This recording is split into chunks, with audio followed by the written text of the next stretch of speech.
Assalamualaikum warahmatullahi wabarakatuh. Waalaikumsalam warahmatullahi wabarakatuh. Bagaimana kabarnya Bu Nina? Alhamdulillah kabarnya baik. Alhamdulillah sehat nggih? Iya sehat. Ya. Bu Nina, pada kesempatan pagi hari ini saya selaku pengajar praktek akan melaksanakan pendampingan individu kelima, di mana ada beberapa hal penting dari inti pendampingan. Di antaranya adalah penerapan aksi nyata modul 3.1, kemudian rancangan program yang berdampak pada murid, dan juga perkembangan komunitas praktisi. Selain itu nanti ada kegiatan pengamatan terhadap percakapan pasca observasi pembelajaran dengan rekan sejawat, Bu. Sebelum saya memulai pada inti pendampingan, apa saja proses yang sudah Bu Nina laksanakan atau jalankan selama 1 bulan terakhir? Baik, terima kasih atas kesempatannya Pak Yasin. 1 bulan terakhir ini saya belajar beberapa modul ya. Khususnya modul 3, mulai modul 3.1 dari pengambilan keputusan dalam kepemimpinan murid. Yang kedua ada modul 3.2 pemimpin pembelajaran dalam pengelolaan sumber daya, dan 3.3 pengelolaan program yang berdampak pada murid. Dari ketiga modul ini ya sesuai dengan modul-modul sebelumnya, menggunakan alur merdeka mulai dari diri, eksplorasi konsep, rukol dengan teman-teman, dan berdiskusi mengenai tema yang atau topik yang dibahas, hingga ke DK dan koneksi antar materi seperti itu. Ya. Dari kegiatan 1 bulan pembelajaran ini, apakah Bu Nina menemukan kendala dalam memenuhi tugas di LMS? Alhamdulillah tidak ada. Alhamdulillah tidak ada ya.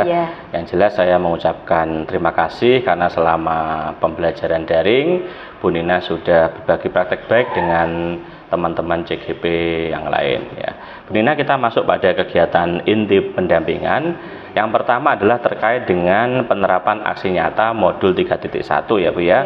Dari modul 3.1 ini, adakah pengalaman yang terjadi yang pernah Bu Nina laksanakan yang mencerminkan dilema etika, baik itu yang terjadi pada murid maupun pada rekan sejawat?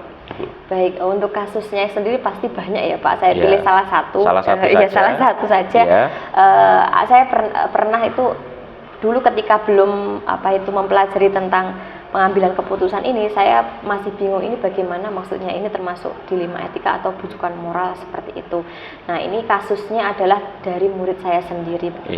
Ada anak yang sering bolos begitu, tetapi anak tersebut sebenarnya memiliki prestasi, mengharumkan nama baik sekolah gitu. Jadi ada prestasi di non akademik gitu, sehingga di situ langkah-langkah pengambilan keputusannya saya sebagai wali kelas itu tidak dari pihak saya sendiri. Saya masuk ke forumnya rapat antara wali kelas dengan yang dihadiri oleh kepala sekolah juga. Dari situ memberikan masukan-masukan mengenai anak tersebut naik kelas atau tidak begitu Pak. Jadi tidak hanya dari sepihak saja, tapi dari pertimbangan Bapak Ibu guru yang lainnya, bagaimana mengambil keputusan yang tepat dengan memperhatikan langkah-langkah pengambilan keputusan dan paradigma yang ada begitu. Terus akhirnya diambil keputusannya itu Bu? Iya, akhirnya diambil keputusan, anak tersebut naik kelas Pak. Naik kelas. Iya. Adakah yang perlu dievaluasi dari pengambilan keputusan itu? Ada Pak. Jadi ketika pengambilan keputusan itu sebenarnya kami semua dari Bapak Ibu guru yang lainnya itu juga sempat memikirkan apakah nanti tidak menimbulkan kecemburuan dengan siswa-siswa yang lainnya yang kategorinya rajin begitu Pak. Tapi di situ tidak semudah itu si anak ini naik kelas, tapi ada syaratnya sendiri begitu. Jadi syarat yang sudah dilaksanakan itu adalah harus memenuhi tugas-tugas yang belum terselesaikan. Gitu. Saya apresiasi pengambilan keputusannya sudah tepat ya Bu Nina ya. Kemudian Bu Nina, kita lanjutkan tentang rancangan program yang berdampak pada murid ya Bu ya. Apakah Bu Nina sudah menyusun rancangan program yang berdampak pada murid? Sudah Pak. Sudah. Dukungan apa yang Ibu Nina perlukan untuk menerapkan program tersebut di sekolah ini? Baik, dukungannya itu bisa dukungan motivasi maupun finansial ya Pak dari sekolah. Kalau dari yang ada di sekitar itu bisa dukungan dari kepala sekolah, guru, murid hingga wali wali murid seperti itu. Jadi dukungan itu saling ada keterkaitannya mengenai program yang berdampak pada murid tersebut. Semoga program yang Bu Nina rencanakan itu bisa terrealisasi dengan baik, sehingga bisa berdampak positif untuk kemajuan sekolah ini. Kemudian terkait dengan perkembangan komunitas praktisi ya, ini apa Bu Nina sudah merintis komunitas praktisi? Sudah Pak. Ya, terus komunitas praktisi itu tentang apa Ibu? Jadi untuk komunitasnya ini sebenarnya rilisnya ya Pak ya, itu masih baru gitu. Jadi ini ada ide itu ketika teman-teman yang di sekolah sini di SMA Islam Sunan Gunung Jati ini mengikuti program guru pembatik. Nah, guru pembatik yang itu terus akhirnya dari situ timbullah grup, bagaimana kalau kita membentuk komunitas gitu. Akhirnya kami menyepakati komunitas tersebut adalah komunitas Gelatik, yaitu grup guru berteknologi, berinovasi begitu. Jadi di situ nanti akan ada progres-progres untuk berbagi praktik baik, dan alhamdulillah juga sudah didaftarkan di PMM. Gitu Pak. Programnya bagus, sehingga program itu sebisa mungkin bisa dimaksimalkan untuk pengembangan pembelajaran yang ada di sekolah ini Bu ya. Bu Nina, selanjutnya kita masuk pada tahapan dialog pasca observasi pembelajaran. Kalau boleh saya tahu, sebelum kegiatan itu dilaksanakan, teman sejawat guru dari Bu Nina yang akan dilibatkan siapa namanya Bu? Bu Winda. Bu Winda itu mengajar mapel apa, di kelas mana? Mengajar mapel seni budaya di kelas 10. Oke, sudah melaksanakan observasi pembelajaran ya pada waktu yang lalu. Oke, untuk itu Bu Nina bisa menghadirkan Bu Winda dalam kegiatan PI 5 ini.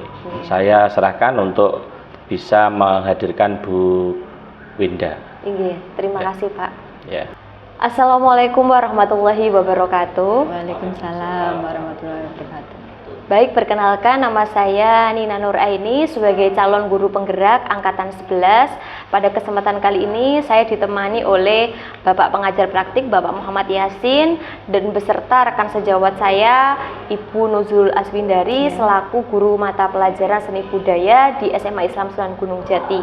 Nah, pada kesempatan kali ini saya akan melaksanakan kegiatan percakapan pasca observasi yang sebelumnya sudah melaksanakan kegiatan pra-observasi dan observasi oleh Bu Nuzul Aswindari di dalam kelas 10H, Bu. Nah, begini Bu, pada kesempatan kali ini nanti saya akan mengajukan beberapa pertanyaan setelah Ibu Nuzul Aswindari melaksanakan kegiatan pembelajaran yang kemarin, Bu. Bu. Baik, langsung saja Bu. Untuk yang kemarin itu Ibu Winda sudah melaksanakan kegiatan pembelajaran di kelas 10H dengan mata pelajaran seni budaya yang spesifiknya ke seni rupa.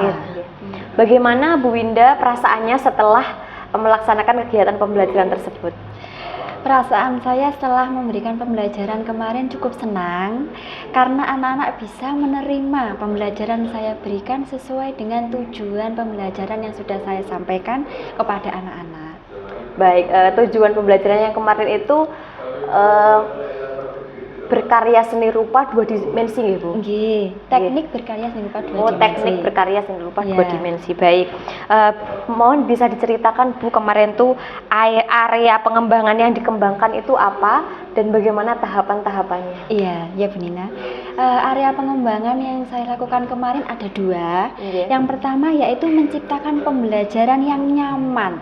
Tahapan yang saya lakukan pertama kali adalah menyuruh anak untuk melihat kondisi kelas bersih atau tidak. Lah, dari itu anak-anak pasti akan merasa nyaman kalau keadaan kelas sudah bersih.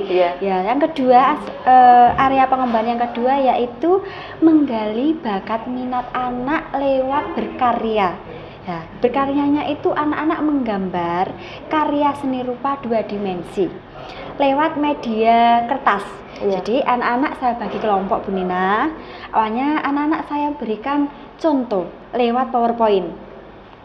Nah, dari contoh itu anak-anak saya berikan kebebasan untuk berkarya sesuai dengan kemampuan dan kreativitas anak-anak. Jadi anak-anak itu menggambar sesuai dengan imajinasi dan kreativitas anak masing-masing. Jadi saya tidak membatasi anak-anak menggambar apa.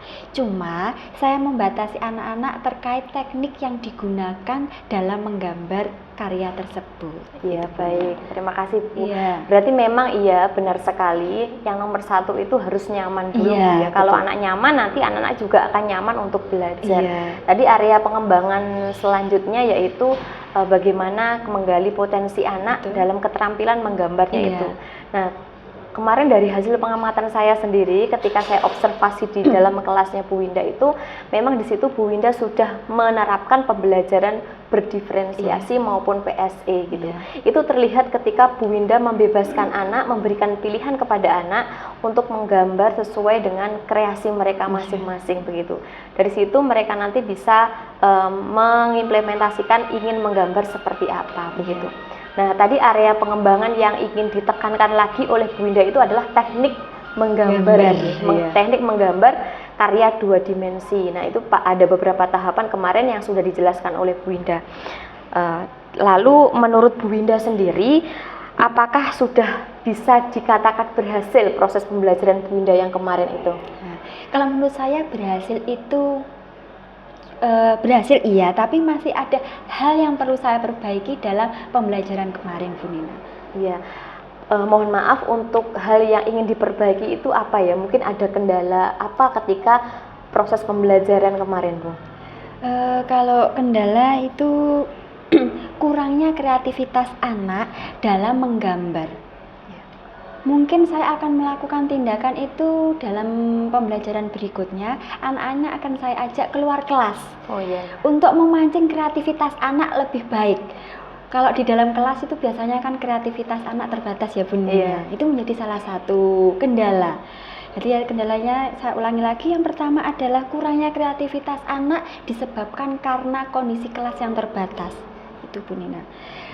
Solusinya saya untuk pembelajaran berikutnya akan mengajak anak keluar kelas, bisa di lingkungan di luar kelas atau di halaman atau di mana, untuk menambah memancing kreativitas anak dalam menggambar. Itu.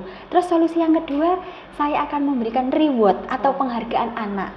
Selain nilai yang bagus, anak juga saya akan berikan hadiah. Hadiah bagi karya anak yang menurut saya terbaik. Bisa hadiah jajan atau apa, itu sebagai bukti reward karya anak yang bagus, biar anak-anak itu bisa berlomba-lomba menciptakan karya terbaik mereka sesuai dengan kreativitas mereka masing-masing. Baik, terima kasih Bu Winda. Tadi salah satunya adalah meningkatkan kreativitas. Idenya bagus sekali Bu Winda ya. Jadi memang anak-anak itu kalau menurut saya juga tidak harus terlalu setting tempatnya itu harus di kelas begitu. Mungkin nanti ketika anak itu diajak keluar kelas itu akan menggugah mereka untuk mendapatkan ide-ide baru, ide-ide fresh untuk menggambar gitu. Kalau di kelas itu jenuh mau gambar apa gitu, terkadang kan tidak ada ide gitu. Itu menjadi satu problematika untuk kegiatan pembelajaran kemarin ya. Terus salah satu solusinya adalah memberikan reward gitu. Ya, itu ide bagus juga. Reward itu menjadi salah satu stimulus untuk anak, bahwasanya nanti mereka itu lebih terpacu dan termotivasi untuk mengembangkan bakat-bakat mereka, apalagi kalau mereka itu memiliki bakat menggambar. Seperti itu. Nah, lalu kira-kira kapan nih Bu Winda akan mengimplementasikan perbaikan-perbaikan tersebut, Bu? Ini ide bagus loh. Mengimplementasikan itu menurut saya secepatnya ya Bunda ya, agar pembelajaran lebih menarik lagi bagi anak, hasilnya pun juga bisa bermanfaat bagi anak dan guru. Seperti itu, terutama bagi lingkungan sekolah. Ya baik, berarti secepatnya ya Bu, karena nanti dengan secepatnya itu akan menjadi salah satu tindak lanjut yang akan membuahkan hasil juga, pembelajarannya juga bisa berdampak pada murid. Kira-kira Bu Winda, dari kegiatan yang sudah dilaksanakan mulai dari proses observasi dan pasca observasi, kira-kira apa yang Ibu Winda dapatkan dari situ, Bu? Dalam kegiatan pembelajaran yang sudah pembelajaran ini, saya bisa memperbaiki mutu proses belajar saya di dalam kelas, dan juga bisa menghasilkan produk pembelajaran yang baik bagi siswa, dan siswa juga bisa menerima pembelajaran yang saya berikan sesuai dengan kapasitas mereka dan kapasitas saya dalam proses pembelajaran di dalam kelas. Baik, berarti intinya itu bisa menjadi bahan evaluasi ya untuk meningkatkan mutu atau kompetensi dari Bu Winda. Baik Bu Winda, semoga perbaikan-perbaikan atau hal-hal yang ingin ditingkatkan oleh Bu Winda itu bisa segera terrealisasi sesuai dengan harapan. Terima kasih. Untuk kesempatan kali ini saya rasa kegiatan percakapan pasca observasi sudah selesai ya. Saya ucapkan terima kasih kepada Bu Winda atas partisipasinya yang penuh dari mulai persiapan sampai kegiatan hari ini pasca. Itu terima kasih banyak dan saya ucapkan terima kasih banyak juga kepada Bapak Muhammad Yasin selaku pengajar praktik yang sudah membersamai kami. Itu semoga kita bisa menjadi guru teladan untuk anak didik kita semua. Sekian dulu. Wassalamualaikum warahmatullahi wabarakatuh. Waalaikumsalam warahmatullahi wabarakatuh. Terima kasih Bu Nina sudah melaksanakan dialog pasca observasi pembelajaran dengan rekan sejawat. Sebelum kita mengakhiri kegiatan PI 5 pada pagi hari ini, apa saja yang sudah Bu Nina alami, Bu Nina kuasai terhadap materi-materi yang sudah dipraktikkan selama pembelajaran daring 1 bulan ini? Baik, terima kasih atas kesempatannya. Jadi untuk pembelajaran ini apa yang sudah saya dapatkan dan apa yang ya salah satunya adalah bagaimana saya itu bisa berkolaborasi dengan teman-teman, bisa berbagi pengalaman mengenai modul-modul yang telah dipelajari begitu Pak. Dari situ saya bisa mendapatkan pengalaman positif begitu. Oh ternyata seperti ini begitu. Tidak hanya dalam sepihak saya sendiri saja. Setelah itu saya juga bisa mengenali bagaimana cara saya itu mengambil keputusan yang baik gitu. Tidak hanya semata-mata oh ini harus seperti ini gitu, tapi ada juga tahapan-tahapan untuk mempertimbangkan pengambilan keputusan tersebut. Dan yang terakhir dalam program yang berdampak pada murid itu saya bisa menjadi lebih paham gitu bagaimana cara memetakan program yang sesuai dengan sekolah saya dan keadaan murid saya begitu. Iya. Semoga apa yang sudah Bu Nina kuasai dalam pembelajaran daring ini bermanfaat untuk Bu Nina sendiri dan juga bisa memberikan manfaat yang luar biasa untuk sekolah ini ya Bu ya. Iya. Saya mengingatkan kepada Bu Nina selaku CGP bahwa sebelum kegiatan PI 6 yang akan dilaksanakan beberapa minggu ke depan, Bu Nina selaku CGP harus mengumpulkan dan menginput survei tentang kompetensi guru penggerak yaitu feedback 360, di mana kegiatan ini melibatkan pembuatan kuesioner yang respondennya adalah kepala sekolah, kemudian rekan guru sebanyak 5 orang dan juga perwakilan dari murid sebanyak 5 murid ya Bu ya. Kegiatan ini sudah dilaksanakan sebelum PI 6. Di samping itu, CGP mengisi self-evaluation yang ada di LMS.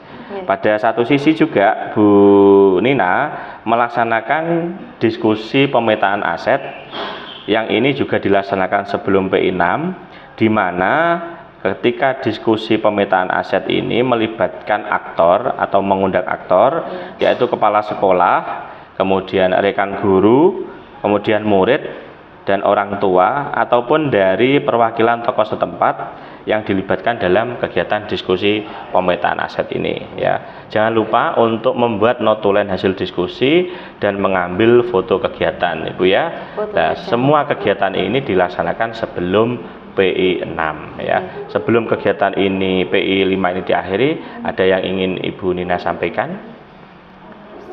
Sementara cukup Pak. Sementara cukup ya. Alhamdulillah kegiatan PI 5 pada pagi hari ini telah terlaksana dengan lancar. Saya mendoakan semoga Bu Nina selalu diberikan kesehatan. Amin. Sehingga bisa melaksanakan rangkaian pendidikan guru penggerak angkatan 11 ini sampai dengan akhir dan memperoleh hasil yang maksimal. Saya akhiri kegiatan PI 5 pada pagi hari ini. Wallahul muwaffiq ila aqwamit thoriq. Wassalamualaikum warahmatullahi wabarakatuh. Waalaikumsalam warahmatullahi wabarakatuh.